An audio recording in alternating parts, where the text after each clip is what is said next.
धर्म प्रेमी बंधुओं, जय जिनेन्द्र। मेरे इस चैनल में आपका स्वागत है। भक्तंबर की श्रृंखला में आज मैं आपको 22वें श्लोक के बारे में बताऊंगा।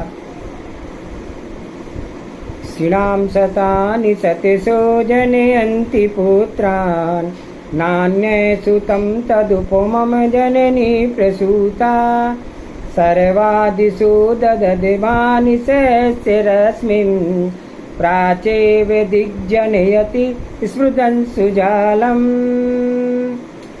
इस श्लोक की रिद्धि है ओम ह्रीम अरम नमो आकाशगामिनीं झ्रौं झ्रौं नमः स्वाहा। मंत्र है ओम नमो ह्रीं वीरेहि झ्रम्य झ्रम्य मोहि मोहि स्तंभ स्तंभ अवधारणम कुरु कुरु स्वाहा। इस श्लोक का भावार्थ है, हे नाभिनंदन, इस जगती तल में कोटि कोटि माताएं हैं जो समय समय पर सैकड़ों सैकड़ों पुत्रों को जन्म दिया करती हैं, किंतु इस श्लोक में आप जैसे अद्वितीय पुत्र को जन्म देने वाली माता केवल एक ही है, अन्य दृष्टिगोचर नहीं होती हैं। सत्य यह है कि दैदीप्यमान किरण समूह वाला सूर्य को जन्म देने वाली पूर्व दिशा ही है। अन्य दिशाएं तो छोटे छोटे टिमटिमाते हुए तारों को ही जन्म देती हैं। आप जैसे सूर्य से भी अधिक तेजस्वी अनुपमेय पुत्र को जन्म देने वाली माता एक ही हो सकती है, अन्य नहीं हो सकती है। ये इसका भावार्थ है। अब इस श्लोक को हम अपने जीवन में कैसे उतारेंगे?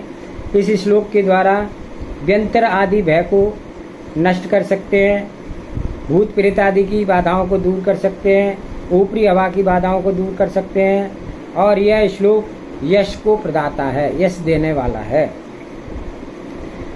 और तीसरा, गर्भ धारण के समय अगर कोई स्त्री गर्भ धारण के समय से लेके और डिलीवरी के समय तक लगातार इस श्लोक का वाचन करती है तो वह निश्चित रूप से उसके संतान की वृद्धि बहुत अच्छी होती है और बिना किसी कष्ट के उसकी डिलीवरी होती है। बहुत सुंदर और तेजस्मान बुद्धिमान संतान होती है। तीसरा, इस श्लोक परिवारजनों को एकत्र करके उनको परिवार में अपनी यश कीर्ति बढ़ाने के लिए, समाज में यश कीर्ति बढ़ाने के लिए इस श्लोक को हम पढ़ेंगे, रिद्धि मंत्र का जाप करेंगे, जल पिएंगे तो हमारा यह परिवार इकट्ठा रो करके सदा रहेगा। और प्रेत बाधा को दूर करने के लिए हमें उपाय क्या करना है कि एक हल्दी की गांठ लें, उसे पानी में भिगो दें, 4-5 घंटे में वह फूल जाती है। फिर इस श्लोक हल्दी की गांठ को सामने रख करके हाथ में ले करके और इस श्लोक को 108 बार पढ़ें, रिद्धि मंत्र को 108 बार पढ़ें, और फिर जिसे व्यक्ति के ऊपर प्रेत बाधा है उसको यह श्लोक पढ़ते हुए, रिद्धि मंत्र पढ़ते हुए उसको थोड़ा थोड़ा दें। वह चबा चबा करके जैसे जैसे इसको खाएगा वैसे वैसे उसकी बाधा, वो उसकी ऊपरी बाधा नष्ट हो जाएगी। इस प्रकार से हम इसको श्लोक को पढ़ सकते हैं, अपने जीवन में उतार सकते हैं। और अगर हम इसके साथ साथ और कोई नज़र है, चोट का है, उसको दूर करने के लिए हम श्लोक पढ़ने के साथ साथ क्षम बीजाक्षर को चैंट करेंगे तो निश्चित रूप से फायदा होगा। किसी को भी स्वयं उपाय करने के लिए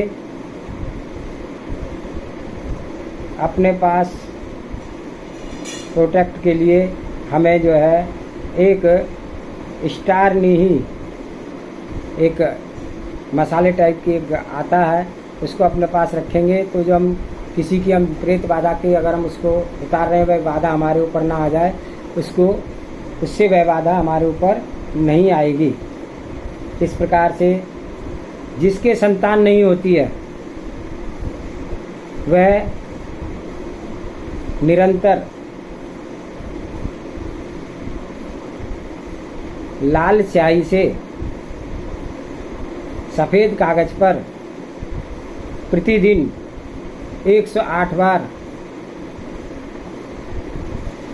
बाल गोपाल लिखे और इस श्लोक को पढ़े तो निश्चित रूप से कुछ ही समय के बाद उसे संतान का सुख प्राप्त होगा। इस श्लोक में इतना ही। इस श्लोक के विशेष जानकारी के लिए आप नया सवेरा ग्रुप से जो है संपर्क कर सकते हैं। उसका मैं लिंक इसके डिस्क्रिप्शन में डाल दूंगा। सब अधिक से अधिक लाभ लें। मेरे चैनल को सब्सक्राइब करें, शेयर करें, ताकि प्रत्येक व्यक्ति के पास यह अचूक जो है विद्या मिले और वह अपनी और अपने परिवार की और मित्र संबंधियों की सुरक्षा कर सके। जय जिनेन्द्र।